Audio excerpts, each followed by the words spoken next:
Okay. Getting ready. Getting ready.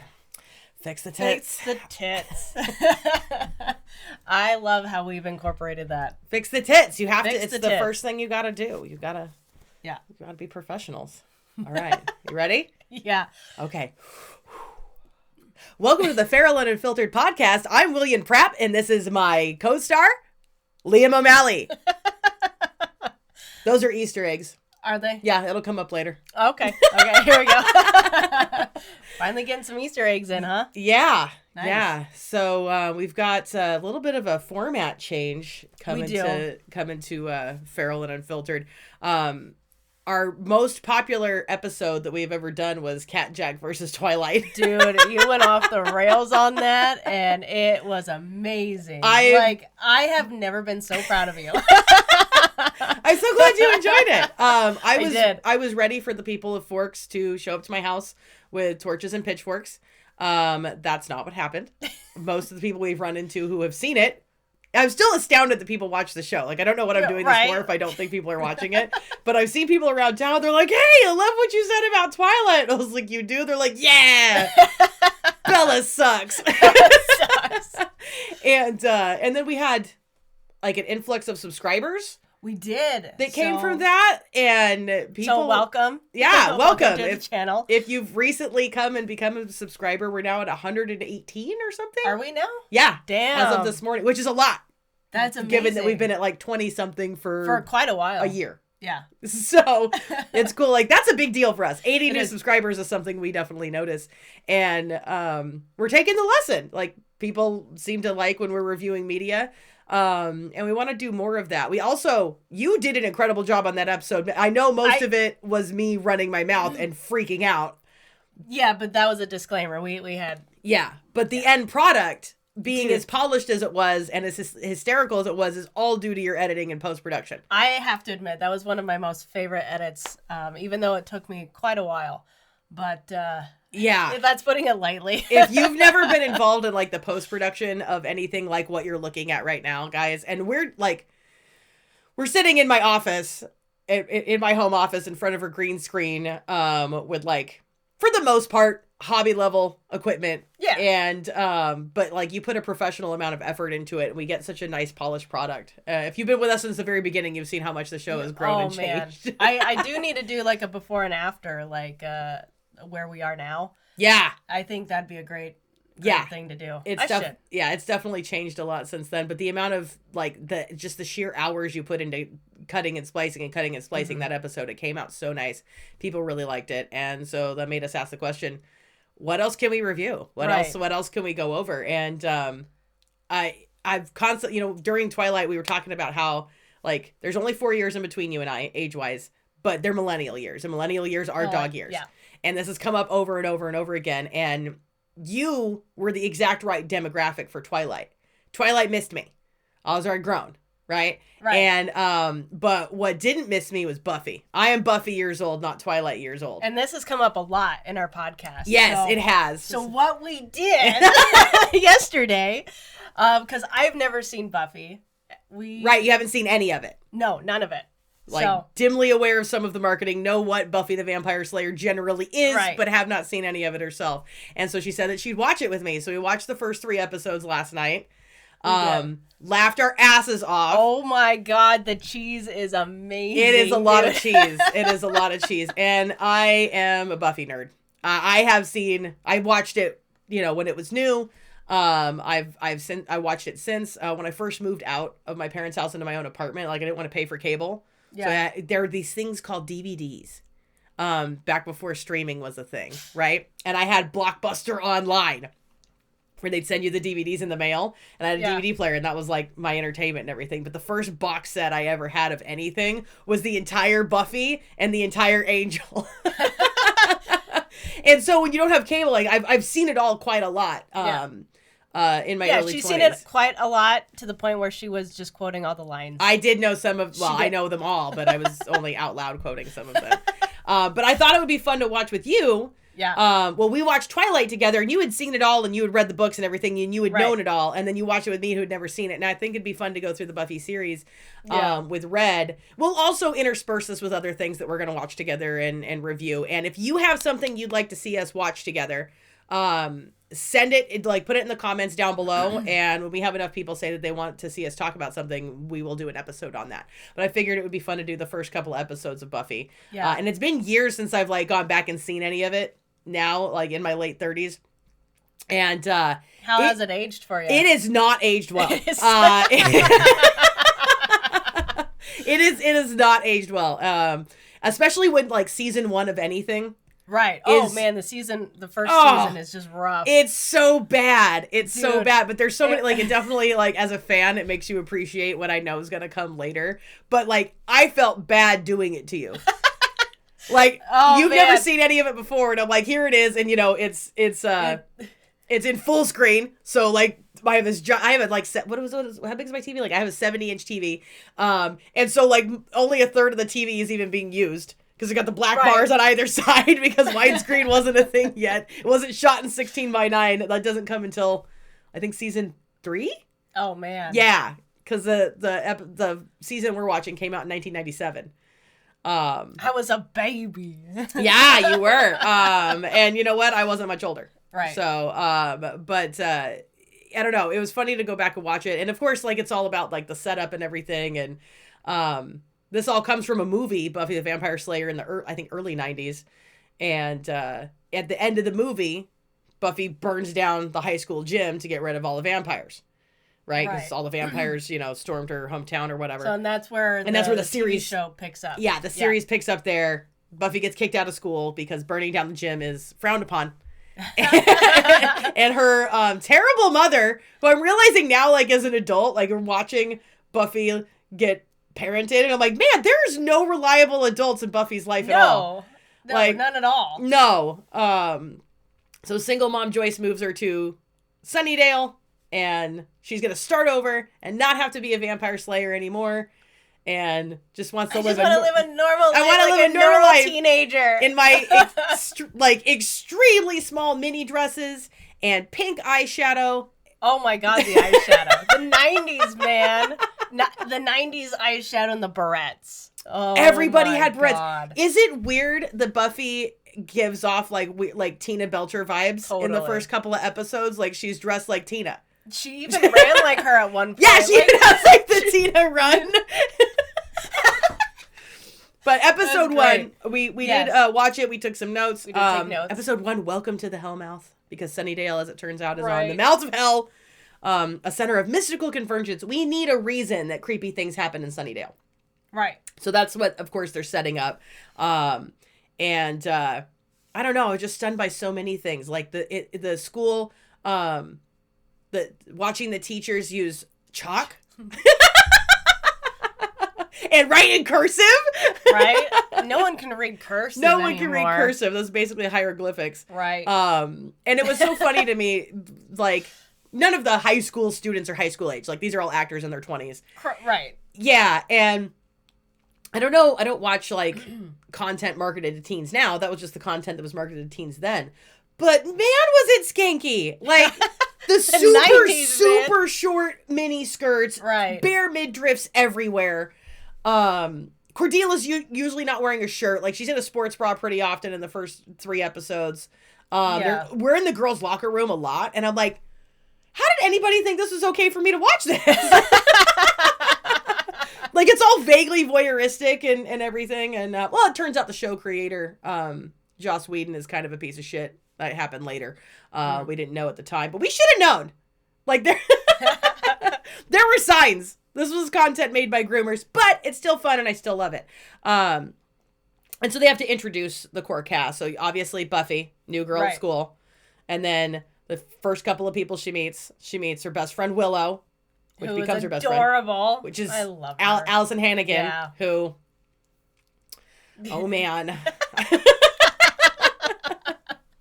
Rainbow t-shirts at Target won't make your kids gay, but Allison Hannigan as Willow and Buffy the Vampire Slayer will. Ask me how I know! That was one of my very first girl crushes. Aw. Aw. And then and then her longtime homie Xander. Right. Who's just a useless sack of shit. Man, I didn't realize, like, when we're going back and watching it, and, like, he's a creep. He is. He's not nice. He's not. No, takes Willow for granted. All the time. And at this point in the series, she's swooning over him. Like, that's obviously her crush. Yeah, which I don't understand. He's useless, and he whines all the time, and he's like, oh, I just gotta be a man. Yeah, yeah. And then he's always in the way. Like, I know, like, that's his character, and that's just part of the TV show, but oh my god. Every time he opens his mouth, I want to punch him in the face. Yeah, and like, a lot of misogyny from Xander, which everybody just casually ignores. They're like, oh, that's just Xander. By the way, like, if you have that friend in your group in real life where they're, like, always kind of a fucking doofus and also half-assed misogynistic asshole, and, like, all of you have just kind of accepted, oh, that's just who that guy is. They're that way because you let him.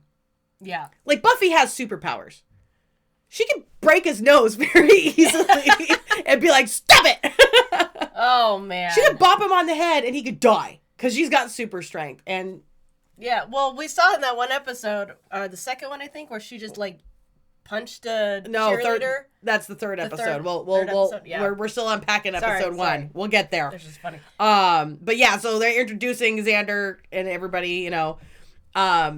She gets invited to a nightclub on the first night because Sunnydale has an all-ages nightclub called the Bronze. And she just announces to her mom. Her mom sees her getting ready. Yeah. Her mom sees her getting ready. She goes, Are you going out? And she goes, yeah, I'm going to a club. And she goes, okay, have fun. Hi, hon. Hey. Are you going out tonight? Yeah, I'm going to a club. Oh. Will there be boys there?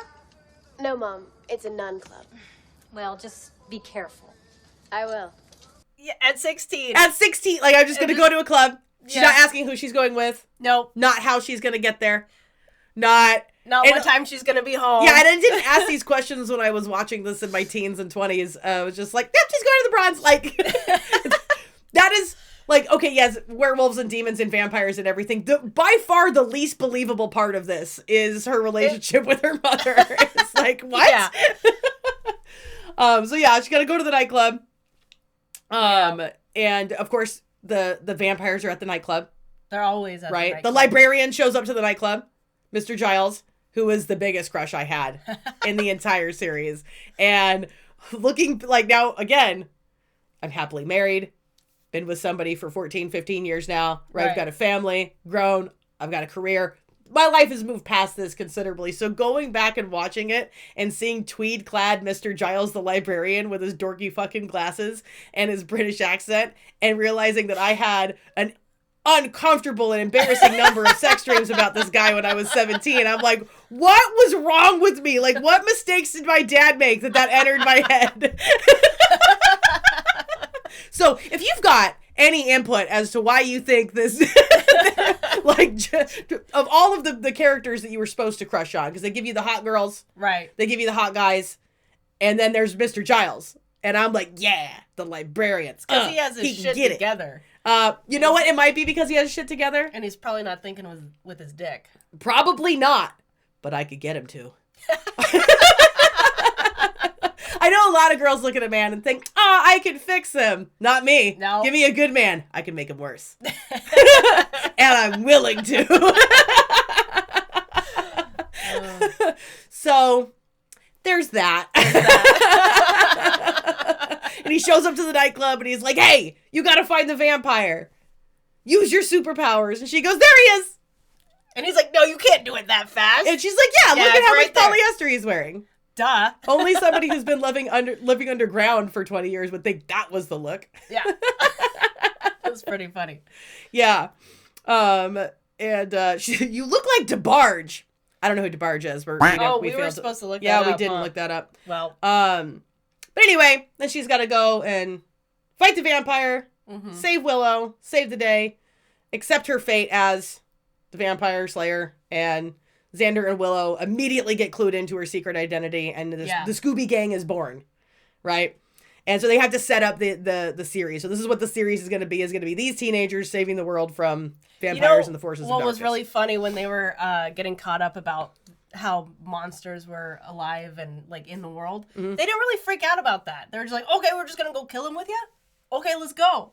Like, you gotta get through the pilot. Yeah, you know, they've got other things to like, do this season. They were like, what? Their minds weren't blown. Yeah. I was like, oh, okay. And it's got the Monster of the Week formula that a lot of like sci-fi and supernatural TV shows do have. So like every episode you've got like the monster that week, and then there's an end of season baddie, right? They introduce the season's baddie, which is the Master, who's some extra ancient vampire who's trapped under Sunnydale by some sort of mystical curse. And it is revealed to us that the Master is trying to ascend out of his lair that he's for some reason trapped in. They're kind of vague about it. They are very vague. Yeah, they vagued it up hard. So they really reveal the Master, and then that's season 1, right? Mm-hmm. And then we go to season 2, which is The Harvest, right? So season or episode? Or episode 2. Episode 2, The Harvest. Right. We know, and Xander's has a best friend in the first couple episodes whose name is Jesse. And you know, by the way, if you're a Buffy fan, you know Jesse is doomed. Why? Because his name is Jesse. If you have a normal name, you are fucked in the Buffy. Like, normal name equals red shirt status. You're done. It's game over, bro. Well, I mean, Buffy, Willow, Xander, Giles, Angel, right? Right. If your name is like Rachel, you're fucked. Game over, Rachel. They're finding your body parts quickly. So we know Jesse's gonna get it, right? And Jesse gets kidnapped by the vampires. Yeah. Gets turned into a vampire. They're trying to find Jesse. It's a whole deal. They weren't even really upset about that. Like, Xander, that was supposed to be his best friend. Well, he does, like, do what he goes against. Buffy says, I'm going to go save him because I have superpowers and you don't. Stay here. Don't make me rescue you. It'll cause more problems. And Xander's like, no, I'm here to cause problems. Duh. And so he, like, follows her and shows up in the sewers while she's trying to rescue Jesse. And that's when they find out Jesse's been turned into a vampire, which is bad. Vampires also, these are very different from Twilight vampires. Yeah. They've got scary face. Like, their vampire face is scary. They've got jacked up teeth. Like, the vampire grill is jacked. There's nothing sexy about about Buffy vampires. And they transform, right? They've got a vampire face, their demon face. And then you're also given to understand that vampires in the Buffy universe are pure evil. They can't ever be good because they don't have a soul.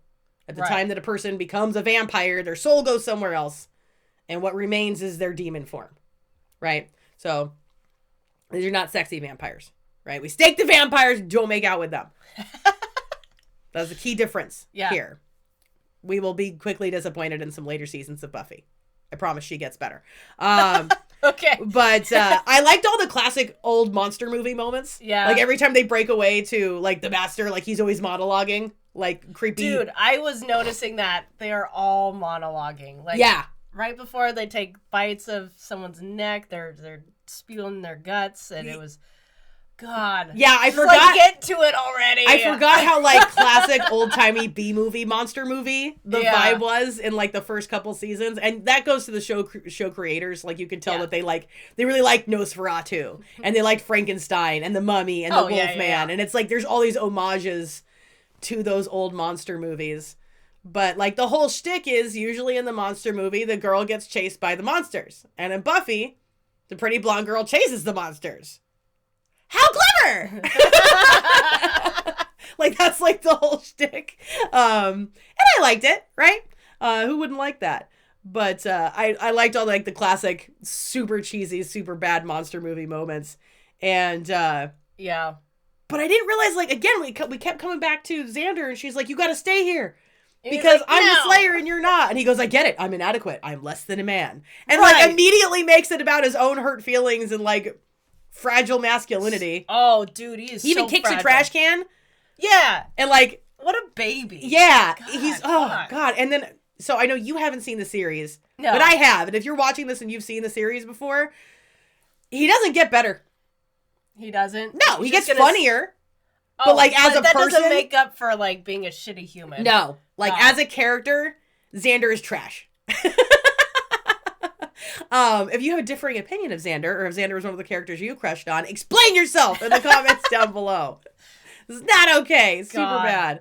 And they have to find the plans for Under the City, right? Because we understand that, like, vampires can't go out in the sun. Right, So these ones cannot. Yeah, the kids are going to have to go sparkle. out. They don't fucking sparkle. They turn to dust. And anytime you stake a vampire in the Buffyverse, they explode into dust. Oh my god, that was the funniest death I've ever seen when Jesse died. Oh, yeah. He went after Xander, and I'll throw up the scene right here. But when Xander held the stake to him, and it was like just this close, he's like, oh, that would have been, a disaster. And then he got bumped, and it went, oh. Yeah, somebody just runs by and bumps into And him. he was like, oh. Jesse, Xander couldn't even kill Jesse because, he's inadequate and less than a man. He told you, right? He told you he was worthless. Truth is in the punchline. Every time. And then they save everybody from the bronze, and then the end. Right? Right. So then we understand the Master's plot, because this was the plot to get the Master out of his mystical who's it, and it doesn't work. But he's not going to stop, right? I also didn't realize how bad the sound effects were for the vampires. Oh. Like, back when I was watching this, 20 years ago, because every time they make, vampire face, they're like canned lion roars. Yeah, all of them. Or tiger roars. Yeah, tiger, like there's some sort of big cat roar. Yeah, all of them.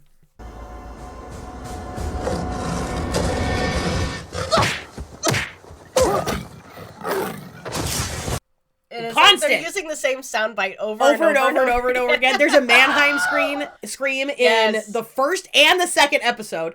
Oh yeah, they'll probably use that all the time. They do. They recycle that a lot. Oh yeah. Oh yeah. I'm like, man, this was so cheesy. I can't believe it. 90s cheese though. Oh my god. How did this ever have me on the edge of my seat? But truly, the first time I watched it, I was like, what's gonna happen next? How they're gonna get out of this one? And ooh, that librarian's pretty. It was so bad. Oh, and their influences from Xena Warrior Princess is very apparent. The beginning. I've only seen, I don't even think I've seen the entire Xena Warrior Princess series. And what I did see was when it was still in syndication on WB. Got it. And so I'm dating myself with this one. We're talking 28 years ago, right? So I haven't seen it all. And my knowledge of it is incomplete, so I'm going to take your word for it, but we're going to have to add Xena Warrior Princess to the Feral review rotation. Yeah, but Buffy was flipping through the air when I was expecting Xena's yell.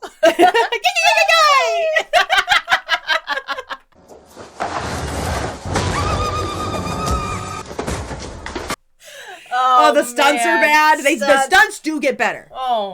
Oh, yeah, and whenever she's trying to punch someone, she's, doing this thing. Beginning, Sarah Michelle Gellar doesn't know how to hold... Later on, she got to training with, actual Taekwondo people and got in incredible shape. Good. She did a lot of her own stunts, and the fight scenes do get a lot better as time goes on. They get incredibly good. But in the first couple of seasons, she's got, T-Rex on. Yeah.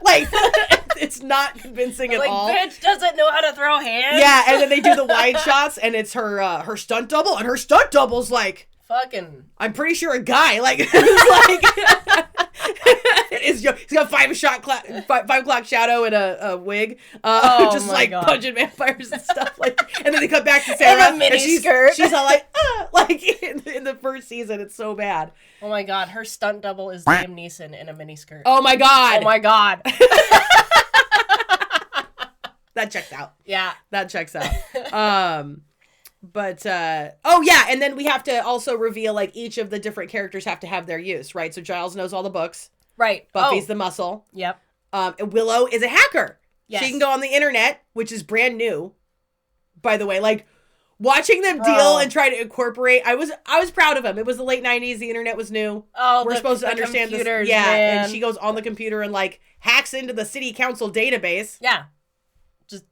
In the study room to go find all the blueprints of the electrical tunnels under the town, which is definitely not going to come up later. Definitely not. Right. So she's a genius and she can hack into things and stuff. And what does Xander contribute? Nothing. He complains he's a baby dick whiner. Fuck. She hates him so much. I do. And I hate that I know that Buffy's gonna fall for him at one point. And this is your prediction. Yeah. I'm trying so hard not to give you spoilers. Okay. I'm not going to do it. And don't any of you give her spoilers either. Man. It's already bothering me that Willow likes him because he's just so useless. I mean, if anything, Buffy and Willow should just get together. I'd watch that. Yeah. That'd be a good time. But they won't because they're girls and it's in the 90s and that's just not going to happen. The show does evolve in a direction that you will be very pleased with later, Red. I can tell you that. They are very progressive for their era. Okay. We'll put it that way. All right. If you know, you know. And a lot of you watching this now do know. So yeah, that was like episode 2. But one of the key things that they introduce is this idea that like the only thing keeping a person from being an evil demon is having the presence of a soul. And the soul's main thing that it gives you is guilt. Like a soul, like their whole philosophy is like the soul gives you the capacity for guilt, and that's what prevents you from being a monster. And as soon as you remove a soul, all you're left with is base impulse, which is essentially what makes you a demon.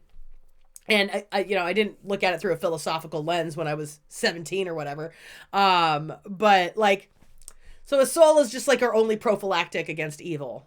And which is kind of bullshit. Yeah. There's so many humans that are just worse. Yeah. Honestly, yeah. At least the vampires come by it honest. Yeah. Death, murder, destruction, snacks.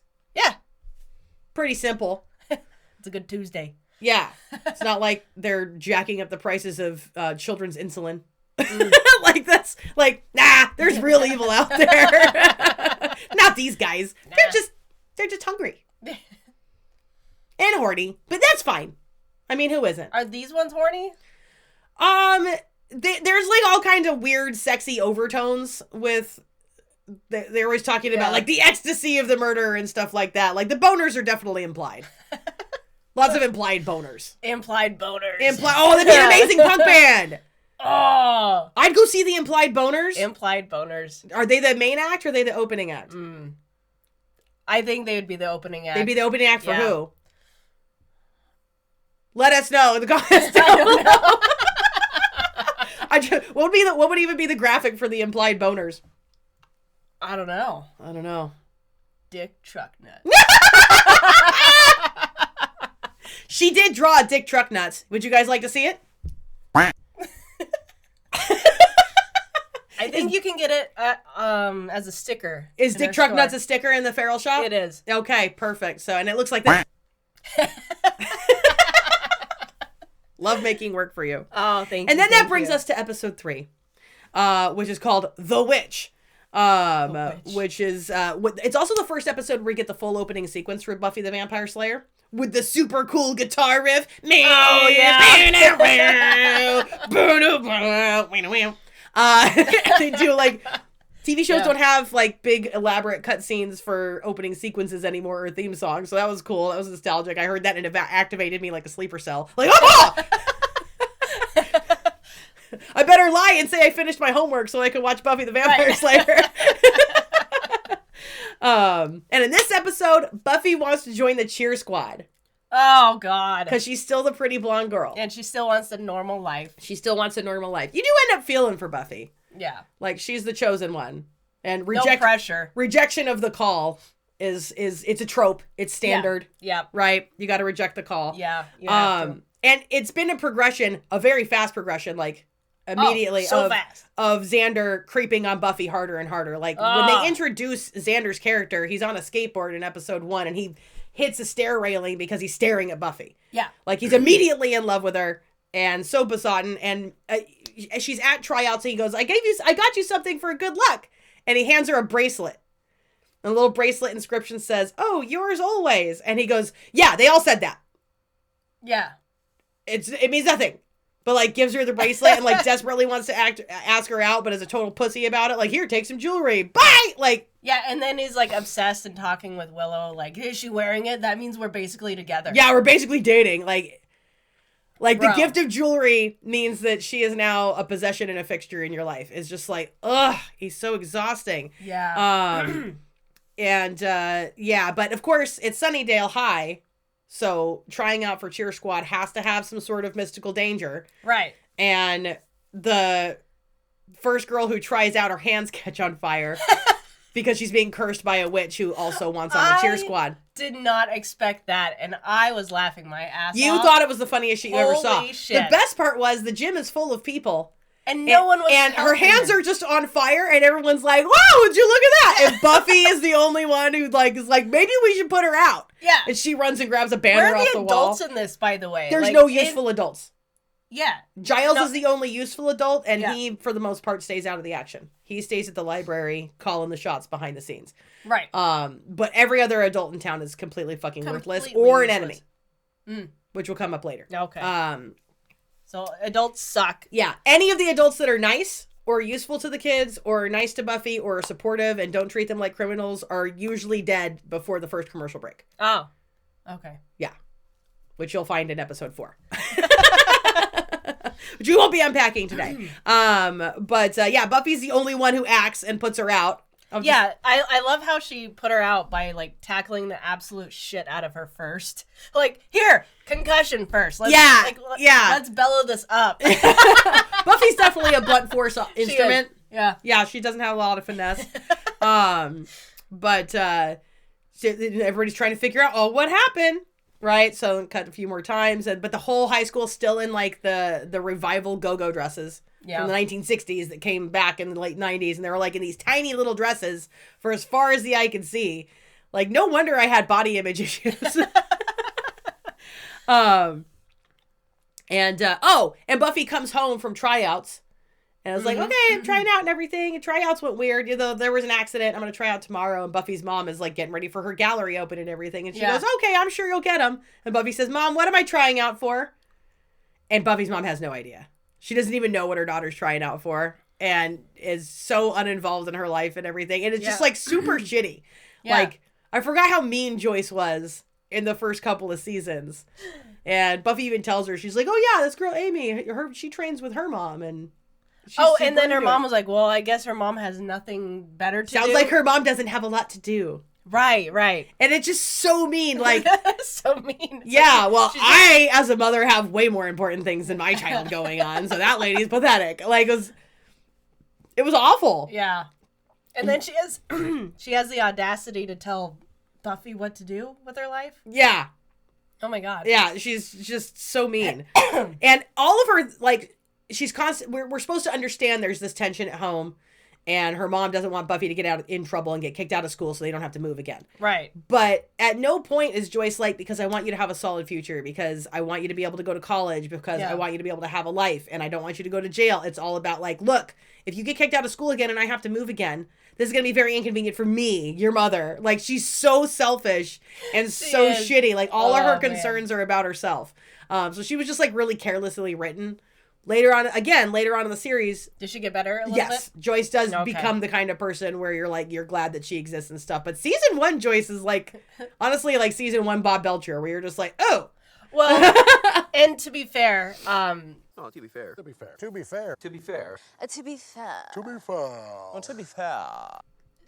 This is about Buffy, and the first few episodes of a brand new season is really important. Yeah. For things to get off, and she's not thought about. Yeah, it does take time to round out the characters and everything, and like she's just a fixture because Buffy's 16 and she has to have a parent, and she has to go home for certain things. And they do have to write a contentious relationship between them to further isolate Buffy and push her toward her friends, right? So they can like in secret save the world and stuff. So there's a point to her. There is a point to it, but she's not really well written right now. No, not at all. She's not for the audience. It's Buffy. Yeah. So I get it. And the whole, and then anyway, so there's a bunch of cheerleaders make the squad.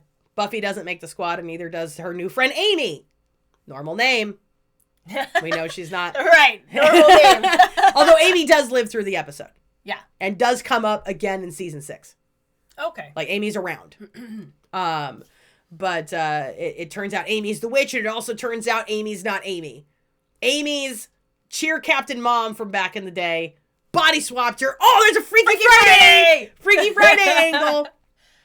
And apparently her mother is like an all-powerful, super talented witch. So her daughter's body could do anything. She's got all these powers. She can power money, whatever, and decides to go back to high school? Yeah, that's weird. What? Like, she wants to live out her glory days again. And you absolutely peaked as a cheerleader in high school. Yeah. But she's an all-powerful witch. and this is what you chose to do with it. Like, therapy is a lot cheaper. Yeah.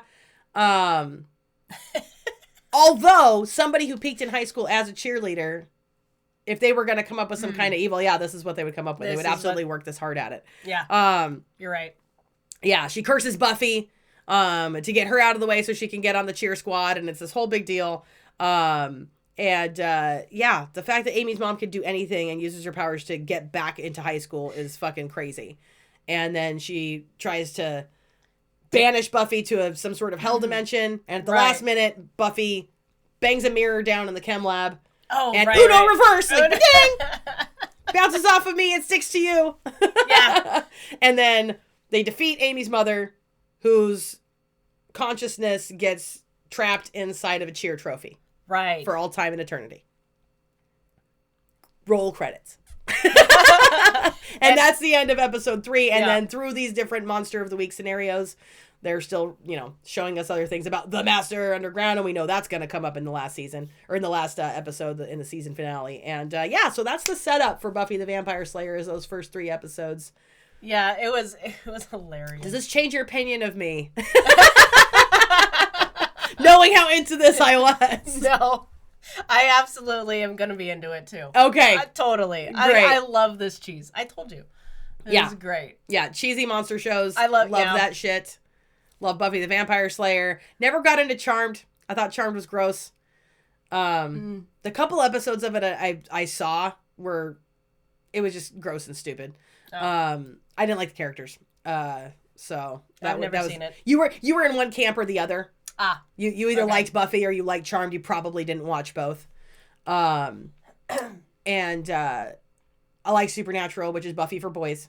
Right. Yeah, I'll have to do that to you at one point, but there's 15 seasons of that. Jesus. They jumped the shark in season 4 and never looked back. Really? Yep. Okay. But Jensen Ackles is one of the most gorgeous human beings to ever walk the face of the earth, and I can't go to a con that he's at because I'll get arrested. And my husband knows this, and he's supportive. He's like, "I'll bail you out, baby. Whatever you gotta do." But yeah, this is one of those terrible shows that I just loved for whatever reason. And the writing is funny. Like, the dialogue is hilarious. Oh, it's so bad. It's great. It does have a unique style of dialogue flow. And it was very quick and very funny and very cute. Yeah. And it gets funnier as time goes on. And that was most of what I watched it for was the laughs.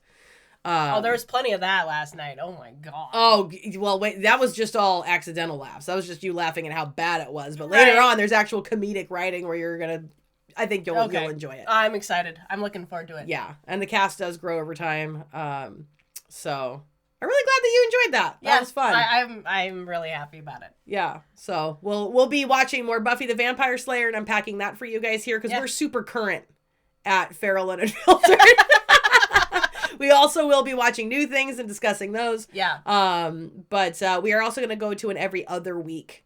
Thanks for pointing that out. Yeah. Yes. Every other week. So we're thinking every first and third Friday will be your Feral Fridays. I work a shitload of hours, and Red does too. Mm-hmm. You've got hustles out the ass. I'm starting to get hustles that are actually taken off. Yeah. But yeah, and then the editing just takes a long time. So we're doing every other week now, and then in between, I might just release some like funny, like, hey, top 5 moments or something like that. We'll do some other releases. We also want to do watch parties. Yes. So when we're watching content, we'd like to go live on our TikTok, go live on YouTube. We've got a number of devices. Yeah. We'd like to go live, so we'll announce, when we're going to be watching things.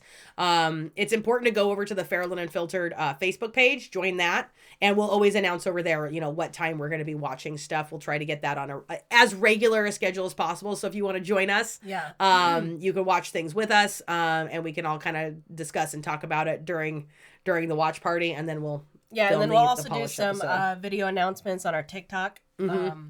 Yep. But I'm glad that we're moving to the every other week format. As much as I like releasing episodes every week, and it does feel good to do that, I respect that we want to go for quality over quantity. Yeah. Because we're going to get better results out of every other week. And there's a lot of respectable podcasts that don't release every week, so it'll be fine. But as long as both of us are still working full-time, and this is not our full-time job yet. Could be. will be. Let's high five on it. Yeah.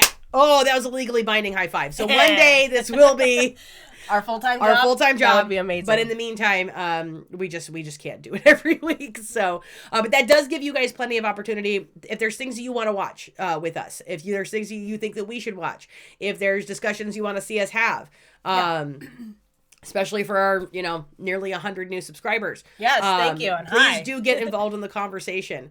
And speaking of people being involved in the conversation, it wouldn't be a Feral and Unfiltered episode without everybody's favorite recurring segment. Hi, Brandy! All right, we got it in. Oh. Go to feralandunfiltered.com for your Feral and Unfiltered merchandise, including your Hi Brandy t-shirts. And your Dick Truck Nut stickers. And your Dick Truck Nut stickers. Did we do it? We did it. Well, I'm Cat Jack. And I'm Red. And we'll see you next time. Podcast! Okay. We did it. We did it. Oh, man.